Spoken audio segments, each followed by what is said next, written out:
President of the United States, Donald J. Trump.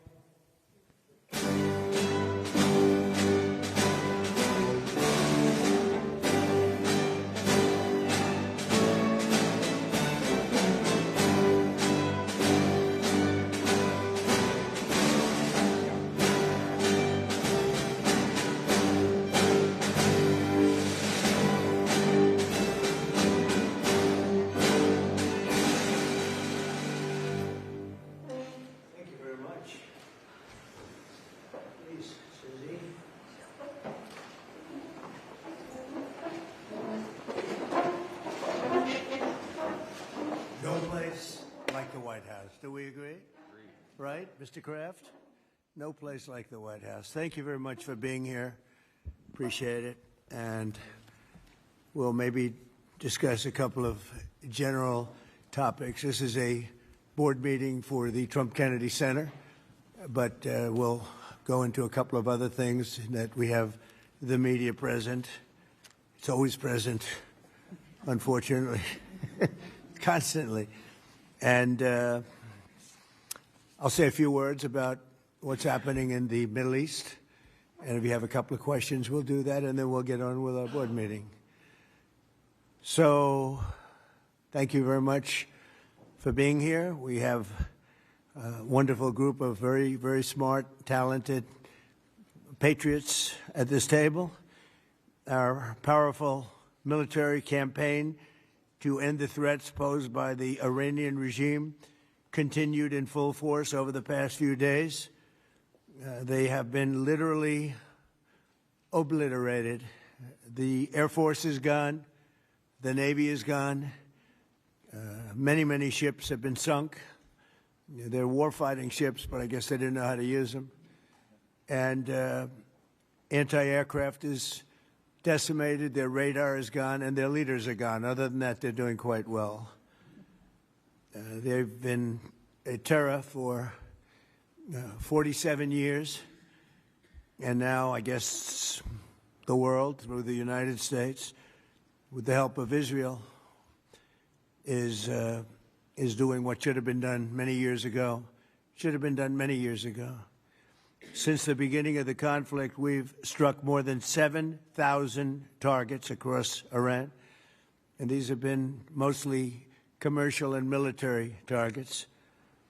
We've achieved a 90% reduction in their ballistic missile launches and a 95% reduction in drone attacks. The missiles are trickling in now at very low levels because they don't have too many missiles left. We've also attacked the manufacturing plants, the places where they manufacture the missiles and the drones. And that's going on today. We just hit 3 of them today. And it's getting very hard for them to manufacture. More than 100 Iranian naval vessels have been sunk or destroyed over the last week and a half. That has to be some kind of a record. Additional strikes continue to launch from all directions every single hour. And as you know, we attacked Carg Island and knocked it literally, destroyed everything on the island except for the area where the oil is. I call it the pipes. We left the pipes. We didn't want to do that, but we will do that. We can do that on 5 minutes' notice. It'll be over. But for purposes of someday rebuilding that country, I guess we did the right thing. But it may not stay that way. Just one simple word, and the pipes will be gone too, but it'll take a long time to rebuild that. We are aggressively dismantling Iran's defense industrial base, and ability to rebuild its missiles and drone capability is getting down to close to zero. And we're hammering their capacity to threaten commercial shipping in the Strait of Hormuz, with more than 30 mine-laying ships destroyed. We hit, to the best of our knowledge, all of their mine-laying ships. Now they can put them on other types of ships, I guess, and drop them in. But we don't know that any have even been dropped in. We're not sure that any have been. That's a big negative for them if they do it. It's a form of suicide.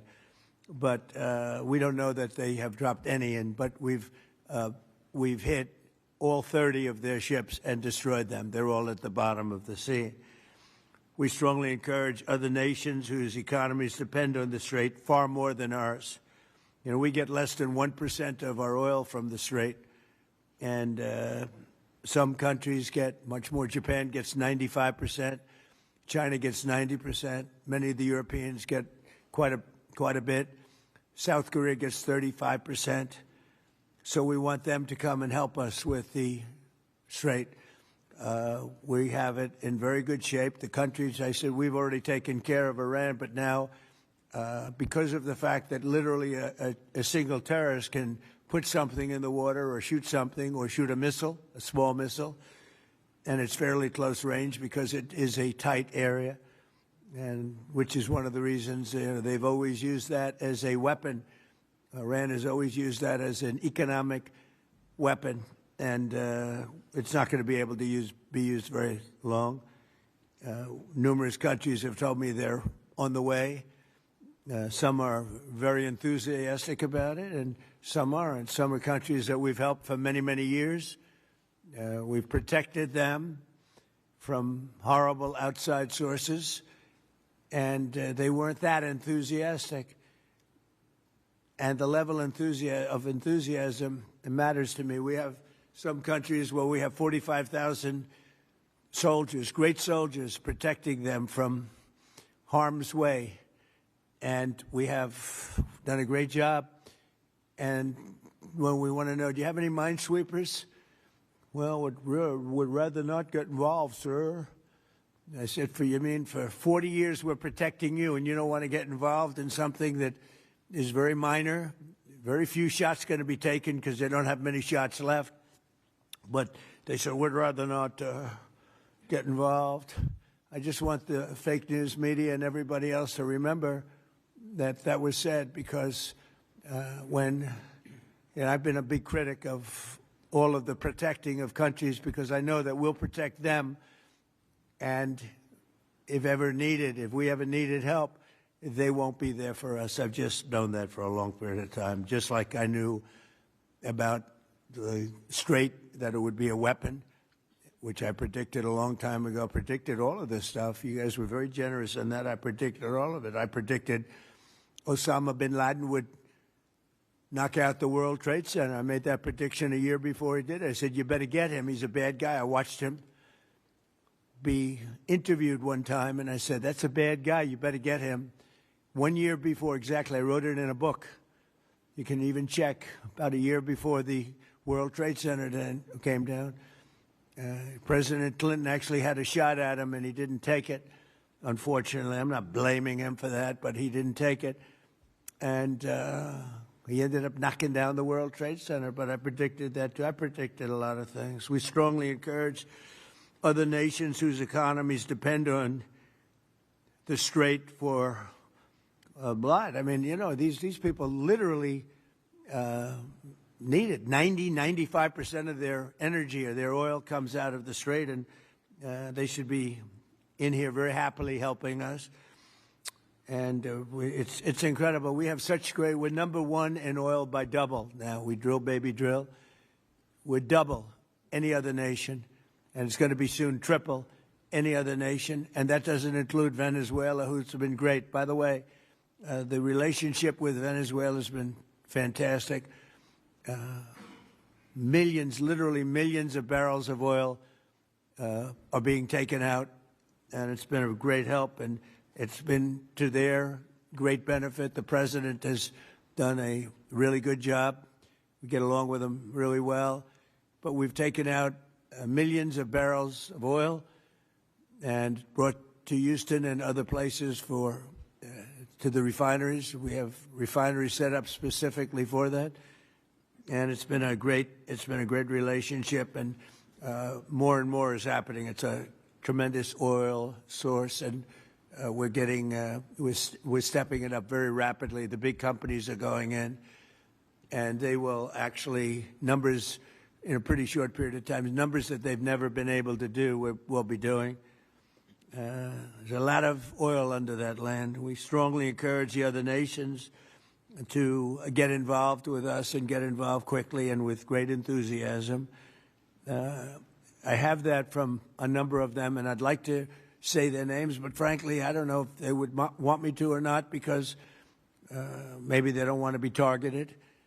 But I say, wouldn't matter if you're targeted or not, because this is a paper tiger that we're dealing with now. It wasn't a paper tiger 2 weeks ago. It's a paper tiger now.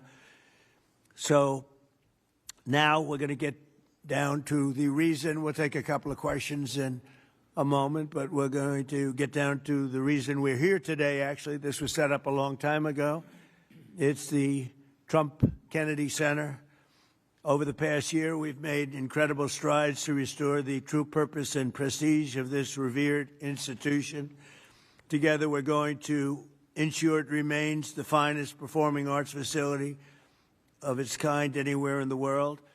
And I don't know that it ever really reached that stage, but it will over a period of time. We're rebuilding it. It's in very, very bad condition. It's been it's been somewhat of a disaster, to be honest with you. It's been let go to hell. That's what they've done. They did a poor job. They spent money in the wrong places. They built some theaters underneath that nobody uses, little ones, tiny theaters that cost $300 million. And the money was spent incorrectly, wrong. We're dealing with some networks on the possibility of renting those little theaters. Nobody's going to use them. They want the big halls. The halls are going to be incredible. They're in bad shape, but when they're completed, the bones are potentially something that could be unbelievable. So I want to, before we begin, I want to thank Rick Grinnell. He's been a friend of mine for a long time. He's been unbelievable. He was the ambassador, as you know, to Germany. There was no happier woman in the world than Angela Merkel. Angela. She called me, "Thank you, sir, thank you." Although she liked Rick a lot, there was nobody happier that he was no longer going to be the ambassador to Germany. He was difficult for them. He was not your typical ambassador. He was the opposite. He would do what was best for the United States, not for Germany. And I want to tell you, he did a great job. So good that I put him in charge of a thing called intelligence. And something he didn't really want to do, but he did it, and he did it incredibly well. There were a lot of leakers. He found out the leakers. And when he didn't find out who the leaker was in a certain area, he fired everybody. And he went into one room where there was leaks coming out. These are long-term problems that these various places have had. And he said, "Who's the one that leaked this?" And they wouldn't admit it, so he fired the whole room. And he did a good job, I'll tell you. He was very good. And during this transition period, I asked Rick if he would run it, because we wanted to see. And if you remember when we first took it over, I didn't do it with enthusiasm. I did it because somebody had to do it, had to turn it around, because it was failing. It would have closed, and physically it would have almost fallen down. It was in very bad shape. The steel columns outside, as an example, were meant to be covered. You know, exposed steel is unusual to have in building. What I do best in life is build. I build buildings really well and under budget and ahead of schedule. That's what I do, unlike the Fed building, which is going to cost billions of dollars. It may never open. I mean, right now, we have a wonderful Kevin, a wonderful new head of the Fed coming in. I don't know if he'll ever be able to occupy this complex. It was destroyed by Jerome Too Late Powell. I call him too late because he's always too late with interest. Should cut interest rates. He should cut them right now. They should have a special meeting. What's a better time to cut interest rates than now? A third-grade student would know that. But that's a terrible thing. But what I do is build. I build great stuff. And what we're going to do is, right outside. In fact, if you look behind me, see the nice gold curtains? If you want to look into a nice foundation and you want to see a lot of work, very deep, very, very deep for specific reasons, we have a magnificent ballroom being built, because this is the biggest room, and it holds like 98 people for dinner. But behind me, you're going to have a ballroom that this building and the people occupying it in particular, every president for 150 years has clamored for a ballroom, a large, beautiful room. This is a cocktail room, and this will actually be, this whole floor will end up being a cocktail room for the cocktail area or pre-area for the ballroom before dinners. So we'll have heads of state. We can't even do a heads of state dinner. Usually what they do is they would do them on the lawn with a tent. But when it rains, the lawn is very low. And you know the land in Washington. It was built on swampy, wet land.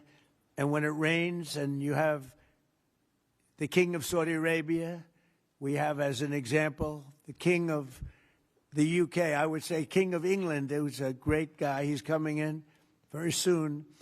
And when it rains, you know what happened? The rain would go over their feet. It would be about 4 or 5 inches over their shoes. This was not good. So, and it rained a lot. So we're building, finally, because I do that. And by the way, no taxpayer money. I want to put that, zero. It's going to be, it's on time, on budget. It'll be under budget. Be literally, we're having it under budget other than we've upgraded it in terms of the marbles we're using. We're using onyx and stones that are incredible. But it'll be something really spectacular. I'm looking at Mr. Steve Wynn, who's over there. He built a spectacular building, and he knows Trump builds a spectacular building. I built better buildings than him. I don't care what he said. But Steve, there's a lot of luck in sound. You have some of the big opera houses. I don't want to get involved with saying which one, but in New York, as an example, where the acoustics were never good, and they've ripped it apart 4 times and rebuilt it, and it was never good. The good thing about the Kennedy Center, the acoustics are good, and they'll only be enhanced based on what we're doing. A lot of it has to do with the stones and the stones you use, the marbles you use, et cetera. Over the past year, we've made incredible strides to restore the true purpose and prestige that this building will soon gain, I think, at a higher level than it had before. Together, we're going to ensure it remains the finest and will become the finest performing arts facility anywhere in the world. It's got the location, and it will have the building. It's got good bones. It's got good structure. Again, they wanted to originally cover the exposed steel. It was painted a cheap gold, and we turned it into a very expensively painted white, very heavy coat of very powerful white paint meant for steel, exposed steel. A very different kind of paint, but it's almost like putting a stone over the top of it. And the color is white, shiny white, and it looks, a lot of people have commented, it looks so much better. Before they had the steel painted gold, and the gold was very cheap. There's actually never been a paint that's made that will look like gold. Steve will tell you that. You can't, you either gold leaf it or use real gold bullion, or you use a different color, Steve. Nobody's ever been able to make a gold paint that looks real. Little minor thing for the media. I'm sure you're thrilled with hearing that. But there's never been a paint. I said someday I'm going to discover a paint where you don't have to actually use gold leaf. Gold leaf is a very, very big and expensive process, but it's a beautiful thing, but not when you use paint. So we got rid of the gold columns, which looked always terrible. They looked cheap and they looked fake. Very much like the media, actually. And we took the columns and we painted them white. Before we painted them matte, very importantly, we structuralized them. We replaced bad steel that was very badly rusting. I mean, these are columns that are holding up a building.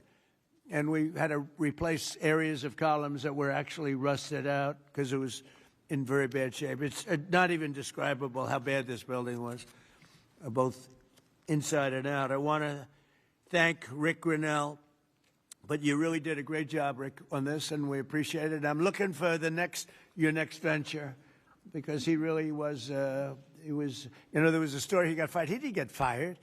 He was here for a short period of time, for a year, figuring it out with Matt and everybody else, and Matt now is going to take over, and he's a pro at construction, great at construction, And I think Matt would like to run the facility, too. He's fallen in love with it.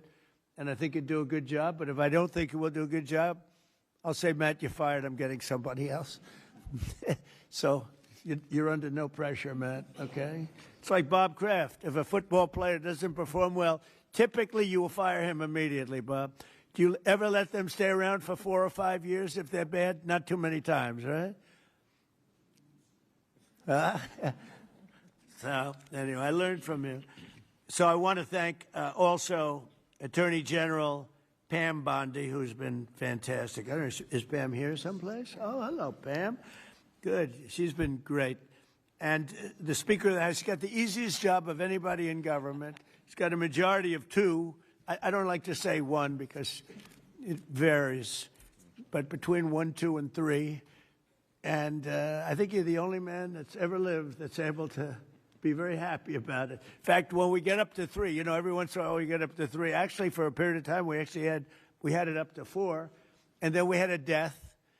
And death is very bad when you're the Speaker and you have a majority of 2 or 3. But we had a death, and then we had another death, and we had some things, and but we're looking very strong. We had one man who was very ill. It looked like he wasn't going to make it. I don't know. I won't mention his name. Should I? Do other people know his name? Do you want to mention it? He'll be proud.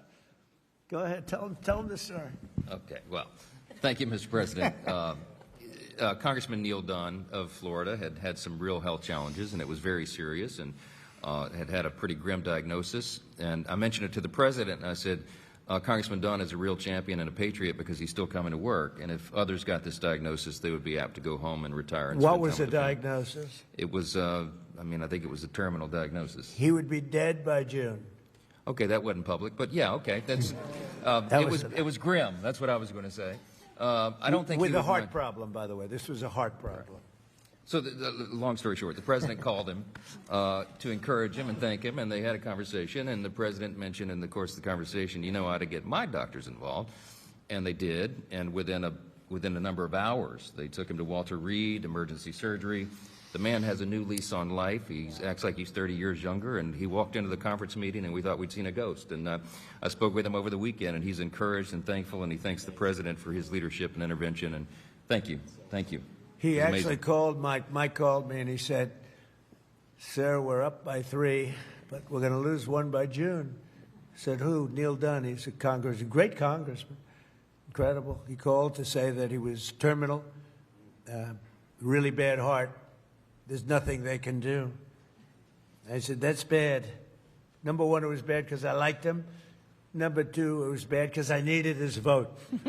But he really said, Mike, I'm going to last this out for the President and you, and however long I live, I mean, it looks like June is the time, but however long I live, I'm going to be voting for you. I mean, how many people are going to say that? Most of them are going to say, Mike, I'm retiring immediately. That's the end. He's an extraordinary man. But he didn't do that. It was really impressive. And then I realized I have doctors in the White House. The White House doctors are incredible. And they've helped me with other people. They're helping me with people right now. People that are very sick are like they're miracle workers. And I said, I have to call them. And I called the 2 doctors. They're both great. And they immediately went over to see the congressman. And he was on the operating table like 2 hours later. Yeah. And it was a long operation. They gave him more stents and more everything that you could have. I think he's got everything that you could possibly have. And they called up. They said, sir, I think he'll be fine. I said, you got to be kidding. He said, I think he'll be fine. And Mike was telling me the story that the other day he came into a meeting for the first time in a long while. Go ahead. Well, it was incredible. I mean, he has a new lease on life. He has more energy than a man half his age, and very encouraged and encouraged all of us. So, again, a testament to great leadership. And he's, my hat's off to Neil Dunn and his beautiful wife and family. He's an extraordinary individual. And just, you know, because I don't want to have a terrible story about this, I did it for him first and for the vote second. But it was a close second, actually. But I did it for the vote second. All right?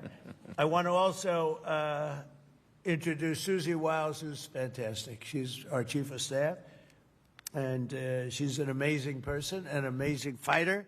And she announced a minor difficulty, which will be in good shape for, he'll be around for a long time. She had a diagnosis, you probably saw it.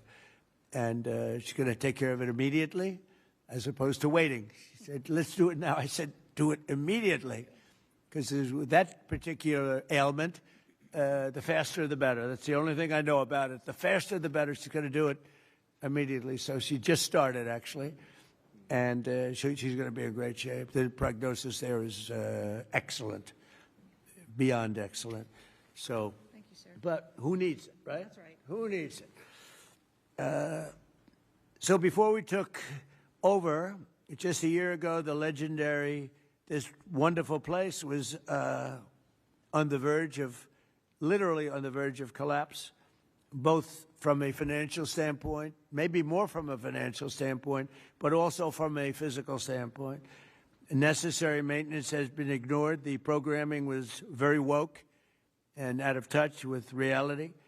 And we had an orchestra that lost like $18 million a year, and they subsidized it every year. So what kind of an orchestra loses 18? And I'm being nice when I say 18, it was much more. And I started looking at the programming. They had tremendous union difficulties, like 19 different unions, and driving everybody crazy. And I think the unions are going to be great. I've always gotten along with unions. As you know, I got great union support. But you had 19 unions. Every time somebody wanted to put on a play, they had to deal with 19 different groups of people. And it's they say it was like Broadway, but worse. And you don't get worse than Broadway when it comes to the unions. I've watched that for many years. The programming was terrible.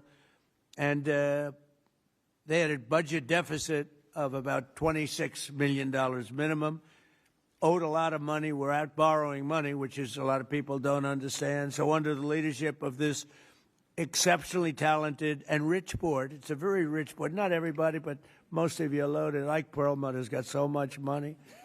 Look at Ike Perlmutter. He ended up being the largest owner of Disney. Started with, was it $100 or less? It was a little less, Ike, right? He didn't speak English, and he became the largest owner of Disney, right? But then they went woke, and he sold the stock. He didn't like Mickey Mouse being woke, right, Ike? But he's one of the most brilliant business people. Thank you, Ike. It's great. And Lori, thank you very much for being here. So I think it's Lori that's on the board, though, right, Lori? What's with these husbands? All the husbands are traveling. I think it's the White House. I got all the husbands with the wives. That's never happened. Boy, oh, boy, what great relationships. My wife is going to have to speak to me. This is pretty good. The biggest guys in the country travel with their wives to come to a meeting. But it has something to do with the White House, right, Ike? Right? You don't want to see me. You want to see the White House because it's a special building. But thank you. And congratulations on an amazing career. Most people don't know Ike Perlmutter. Isidore Perlmutter. And started with nothing and built a vast fortune just by deal after deal. Did you ever have a bad deal, Ike? Which was that? Don't tell. See how honest he is? Most people would say no. He says one, and it couldn't have been very bad. Great to have you. So under the leadership of this board, which is, as you see, incredible, we're achieving a very dramatic and quick turnaround. We got rid of all of the DEI. Some of the news media loves DEI, but we got rid of it. Maybe you're right. Brought back patriotic and family-friendly programming, and last year we raised over $130 million to keep this place going. Otherwise, it would have been closed. The building, let's call it the Kennedy Center from that time, was losing so much money it could not have stayed alive if we didn't come in as a group of people and a lot of wealthy people that made a lot of contributions. So with the Trump Kennedy Center honors alone, we raised this year a record $23 million, which was double what they had ever done before, $23 million. There's still much to do. The previous management left us a facility in very bad condition. Abysmal is the word, and everything from busting pipes and leaks to serious electrical and structural problems. and some of it we fixed, but most of it we're saving for during the construction period because we'll do a much better job of it that way.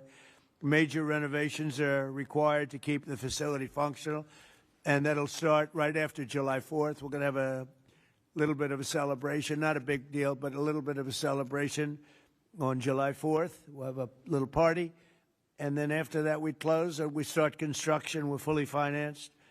As I announced in February, after a one-year review based on input from highly respected experts and subject to board approval today, we determined, it's a little late for the board because we've already announced it, but these are minor details, but I think everybody agrees.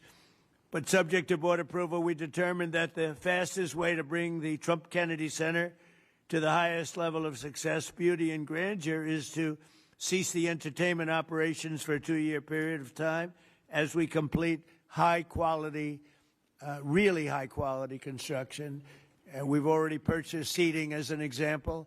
We've already purchased a lot of the marbles and some of the things that are hard to get. Getting quality marble is very hard. It takes a long time.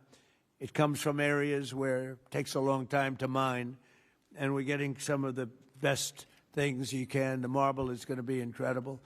The seats that we have, the seating is the highest level. Everything is the highest level. So this temporary closure will enable us to complete the work much faster and of a much higher quality. As an example, it's hard to show Shakespeare when you don't have any seats. As the seats are being changed, it's not exactly a great experience for people. So the right way to do it is just close it and fix it and open it. We'll begin right after, as I said, July 4th celebration. And thanks to the great, big, beautiful bill, we are fully funded, ready to go. And we have tremendous amounts of money coming in from some people around the table, but also from people that are not here, but that have made very generous contributions toward the Trump Kennedy Center. People that have never given to it before and would never have given it except I asked them to give. So, Rick, I thank you very much for the job that you've done, and I'm delighted that you really are. You did a great job. It was a little rough with a couple of the people, but that's okay. They've survived. Some of the artists, they took a pounding from Rick. It's almost like this guy right over here, Anthony. He knows what it is to pound people. Right, Ike? Anthony knows. Anthony's another great. You're not on the board either, Anthony. You're here with your wife? What's going on here? The most successful people, they're all here with their wives. I'm looking around. Wow, that's impressive. Anthony's another one. He started off with one truck. He had one truck 45 years ago. He ended up with 4,000 trucks, and he sold his company for billions of dollars. And you're here, Anthony? He's a member of one of my clubs, and all he has is cash. He said, I have a big problem, sir. What? I don't know how to invest my cash. Most people have a problem. They don't have any cash, right? Anyway, thank you, Anthony. You're the greatest. So all of these people have done so much, and they've done so much to help. And, Matt, I'm here to a certain extent to wish you good luck with everything and to introduce you to the board. Many of the board know because Matt's been running a lot of the initial construction and planning, and going to be assuming the role of Chief Operating Officer and Executive Director, where he'll lead a construction crew for a big crew, by the way, because it needs a lot of work, for the next 2 years in preparation for the grand reopening. And I think it's going to be something that's going to be very, very special. We're doing a lot of special things. We have a lot of things happening. We have at the front of the White House on June 14th, you probably read, UFC is going to be here. Dana White, the great Dana White, he's building literally a stadium, a 5,000-seat arena right outside the front door of the White House. And they're going to have about 100,000 people in the park right across the street, where he's building, I believe, 8 massive screens for people to watch, all free, for people to watch. It's June 14th, happens to be my birthday, and that was only by happenstance. It was not planned that way, but it's a Sunday night, which they never did. Sunday night's super prime time. It's going to be broadcast on CBS, which is the Ellison family, two great people. Great people. It's a great family. And it's going to be a tremendous event. And we have Roger Penske who's going to have IndyCar here. We're going to have a race around the Capitol. That's going to be in August. So we have that. And we have a tremendous number of things. We have the Olympics, we have the World Cup, and we have the 250. And as you know, I was responsible for getting the Olympics. Actually, Bob Kraft helped me. And he helped me with the World Cup, too. You were very good.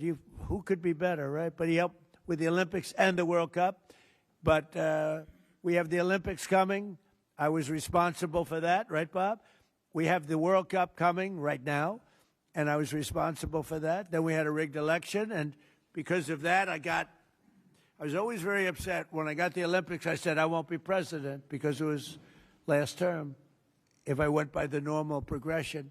And then I said, well, let's see what happens. And then they rigged the election, and I said, let's do it again, and we won in a landslide. And I came back, and I ended up with the Olympics and the World Cup. Somebody said, did you do that on purpose? So I claimed the Olympics, and I claimed the World Cup because I did get both. And then I tried to claim 250-year celebration. I said, I got that. They said, no, you didn't. That one you didn't get. They're giving me no credit for that one, Mr. Speaker. I couldn't. So I gave up on that one quickly. That wasn't working.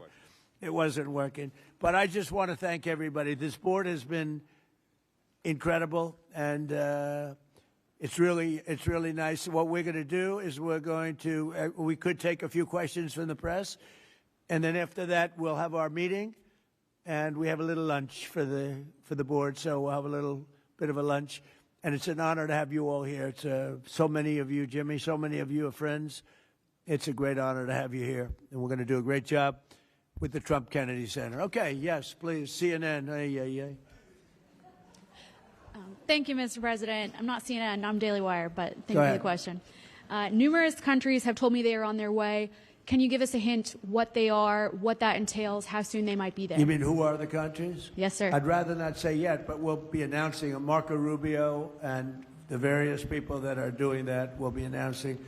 And I have to tell you, we have some that are really enthusiastic. They're coming already. They've already started to get there. You know, it takes a little while to get there. It's like, in some cases, you have to travel an ocean. So it doesn't go that fast, but it'll go fast. And we have some that are fairly local that are doing it. But we'll give you a list. Some are very enthusiastic, and some are less than enthusiastic. And I assume some will not do it. I think we have one or two that will not do it that we've been protecting for about 40 years at, tens of billions of dollars, Mr. Speaker. So I'll be reporting that to you in the House and the Senate, and I'll say, why are we protecting countries that don't protect us? And I've always felt that was a weakness of NATO. We were going to protect them, but I always said, when in need, they won't protect us. Now, this isn't need. Need would be one of the big boys. But I will say that we built the greatest military in the world, and we protect people. And if we need their mine boats, or if we need anything, any piece of apparatus that they may have because of a situation that they have, they should be jumping to help us, because we've helped them for years stay out of wars. Yeah, please. Thank you very much, Mr. President. Can you tell us if you have spoken with French President Macron about the coalition to reopen the Strait of Hormuz? Have you been speaking with the French President? What does that mean? Have you been speaking with the French President Macron about the coalition to reopen the Strait of Hormuz? Yeah, I have spoken to him. He's been, on a scale of 0 to 10, I'd say he's been an 8. Not perfect, but it's France. We don't expect perfect. Are you confident that France will help with the reopening of Strait of Hormuz? Yeah, I mean, sure. I think he's going to help. I mean, I'll let you know. I spoke to him yesterday. I don't do a hard sell on them because my attitude is we don't need anybody. We're the strongest nation in the world. We have the strongest military by far in the world. We don't need them. But it's interesting. I'm almost doing it in some cases, not because we need them, but because I want to find out how they react.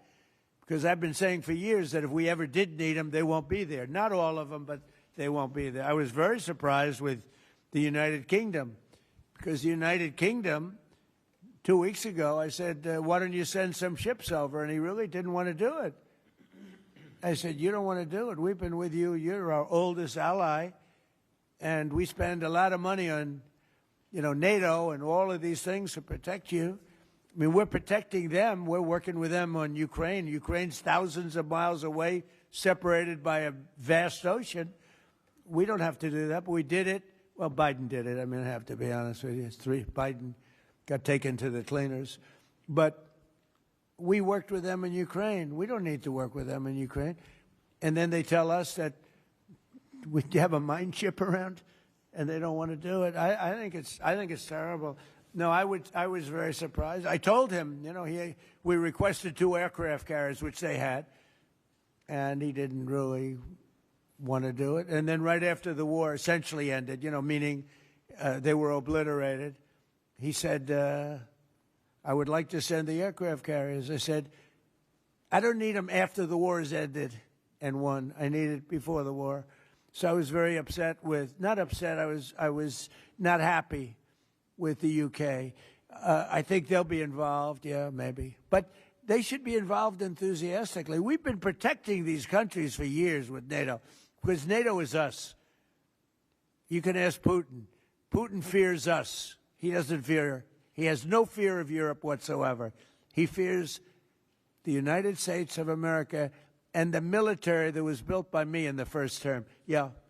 President, you mentioned the significant amount of oil that China derives from the Middle East. What is the status of your conversation with President Xi in terms of getting China to cooperate, in terms of making the Strait of Hormuz safe for those oil tankers? Yeah, so China is a great example. They get 91% of their oil from the Hormuz Straits, which we protected for years. And it always bothered me that we have these countries. Japan gets 95% of its from the Straits, the Hormuz Straits. And it always bothered me that we're protecting and we don't need them. We didn't need them before we started dig we must. Dig me must, that's the Trump policy of lots of oil. And we didn't use them very much. It used to be at 10%. Now it's at almost 0. We don't need, we don't need oil. We have all the oil we need for ourselves. It's one of the great assets that we have. We have more than double what anybody else in terms of oil production. We're at more than double any other country. So we don't need it, but we did it. It's almost, you could say we did it out of habit, which is not a good thing to do. But we did it because we have some good allies there. We have some great Middle Eastern countries there, Israel there. So we did it for a lot of reasons. But it always amazed me that we did it. We never asked for reimbursement. And it was really there to serve other countries, not us. And by the way, we have the Sugar King. Same story. Look at that. Alfie von Hool. Alfie, thank you both very much. Huh? That's Pepe, yeah. Pepe. Hi, Pepe. How are you? How are you? Is Alfie in the backstage?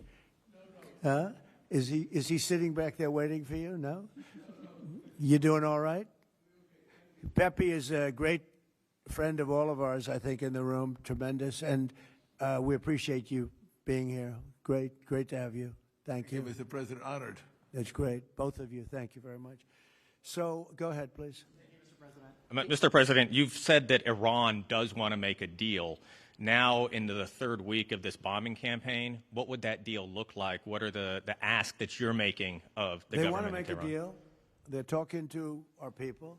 I don't know if they say that to you. Maybe they do, maybe they don't. Don't forget, they are a country that for years, I didn't know this until recently, they're a country based on disinformation. And now they're using disinformation plus AI. And that's a terrible situation. That's a terrible situation. They showed all sorts of things happening in the last 2 weeks that never happened. Between their kamikaze boats that don't exist, between blowing up the aircraft carrier, one of the great ships in the world, the Abraham Lincoln, on fire. They showed it on fire. I called the general. I said, General, what's with the Abraham Lincoln? It looks like it's burning down. No, it's not burning down. Not a bullet was ever fired at it, sir. They know better. They said, this is my first glimpse of AI and what they've done with it. They showed buildings in Tel Aviv burning to the ground, high-rises burning. They showed buildings in Qatar. They showed buildings in Saudi Arabia burning, and they weren't burning. They weren't hit. It was all AI-based. Terrible. It's terrible.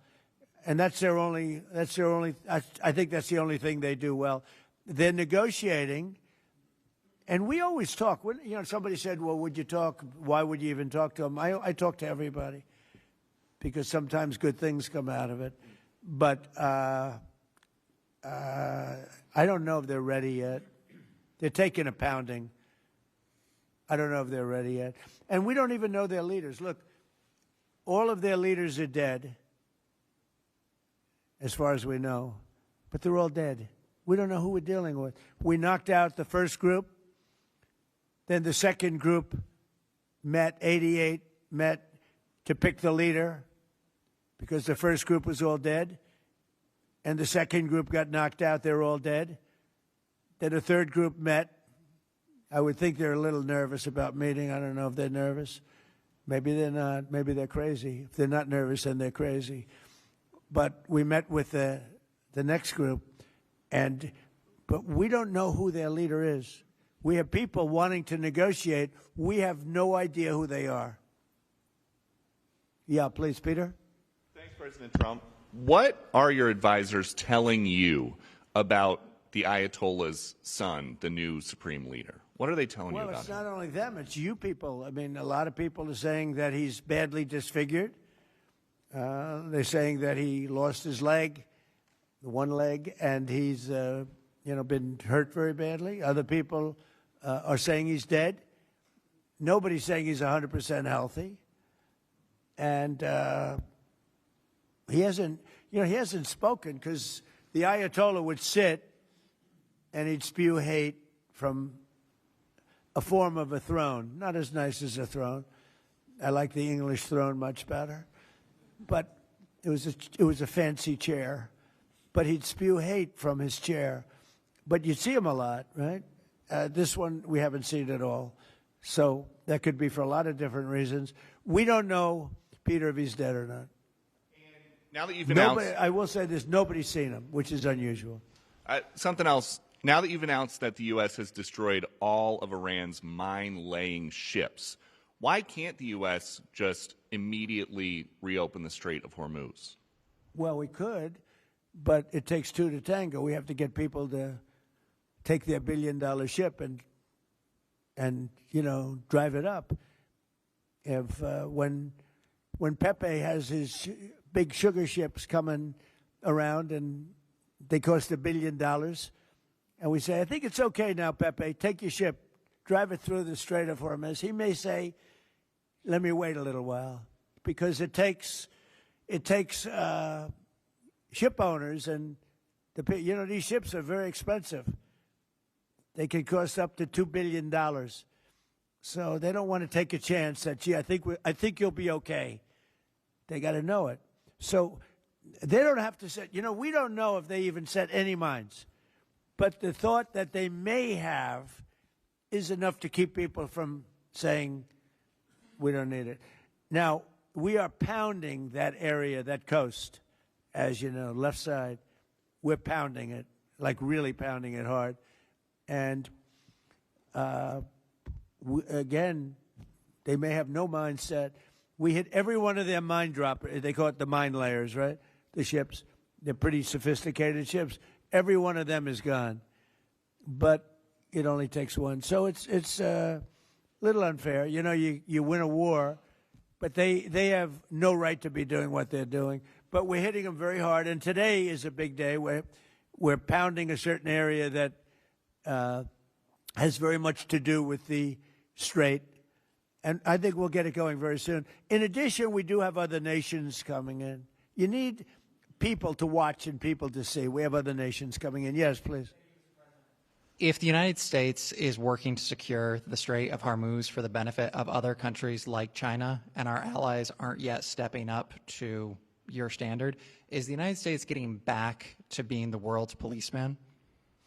Look, the United States should not be very much involved. They can on a certain basis. They've been doing it for a long time.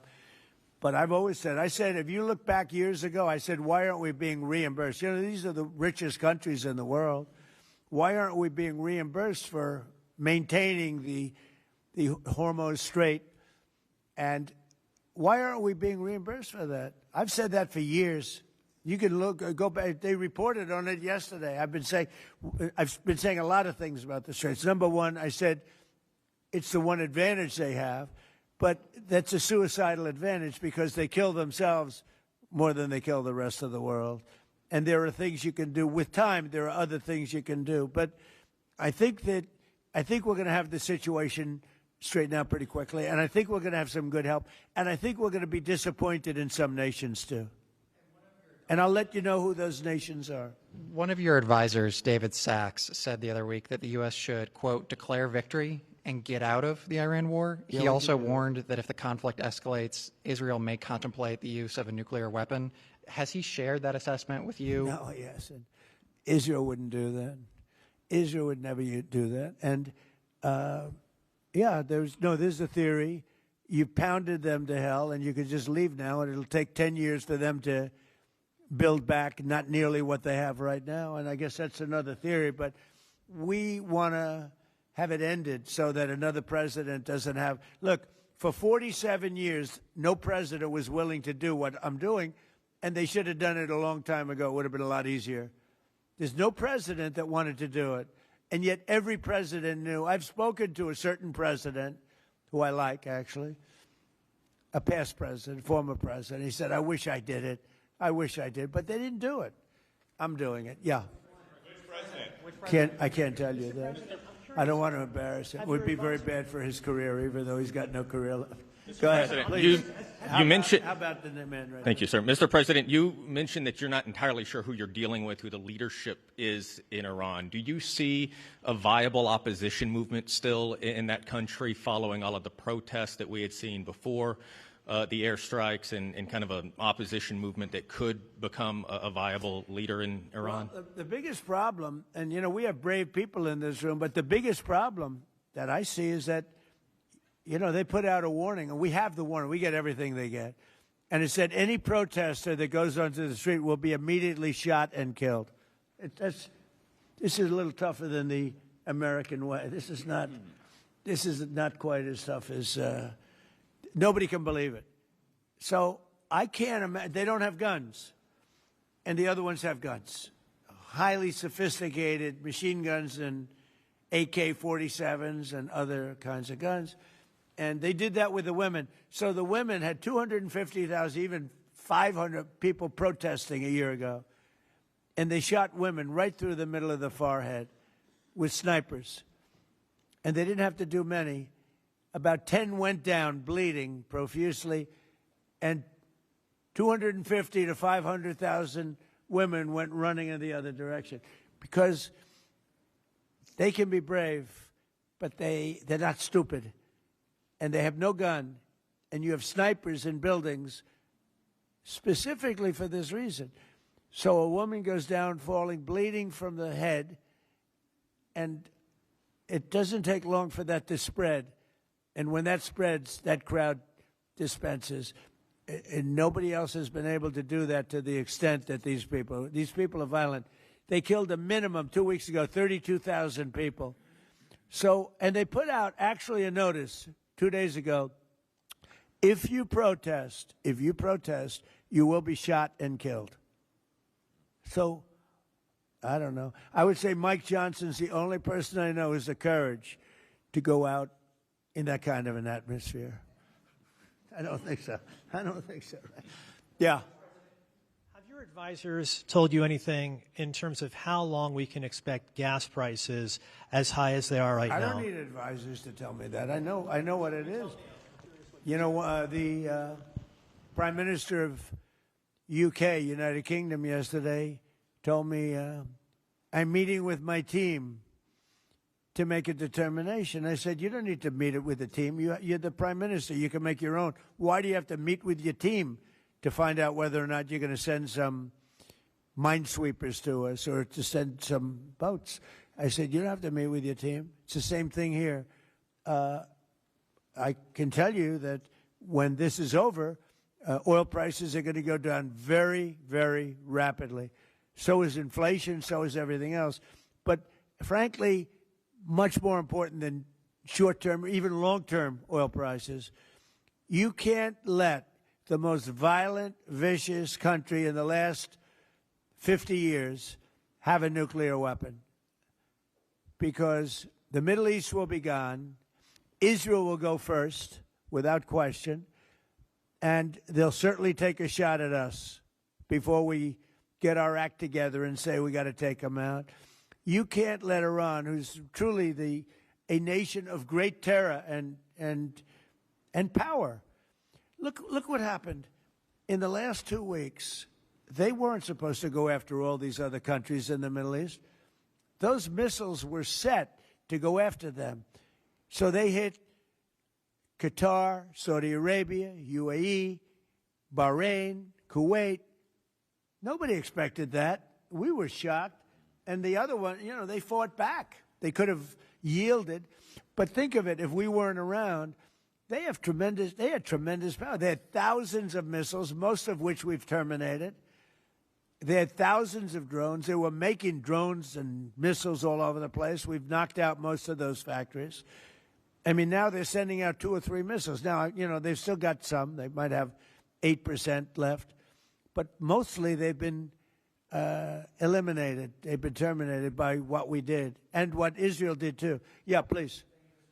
Israel is expected to expand its ground offensive in southern Lebanon to go after Hezbollah. Have you discussed that with Israeli leaders? Yeah. And does the United States support a potential Israeli invasion of Lebanon? Yeah, no, I did. And I know look, Hezbollah is a problem. It's been a problem for a long time, not just now. And it's a certain area, because I was with the other night a person whose parents live in Lebanon. This is a very substantial person, wealthy person, whose parents live in Lebanon. I said, really? How do you live in Lebanon? Your parents are living? Oh, yeah, they live there. And over the years, they've gotten used to the fact that it's being bombed.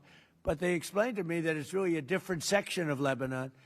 It's the section where Hezbollah is. And they get used to it, I guess. I don't know. I mean, people live in Ukraine. You would think they wouldn't live in Ukraine, but they live in Ukraine. I don't know that I'd do that, but they live in Ukraine. They live in Lebanon. Hezbollah is a big problem, and they're rapidly being eliminated. Thank you very much, everybody. I appreciate it.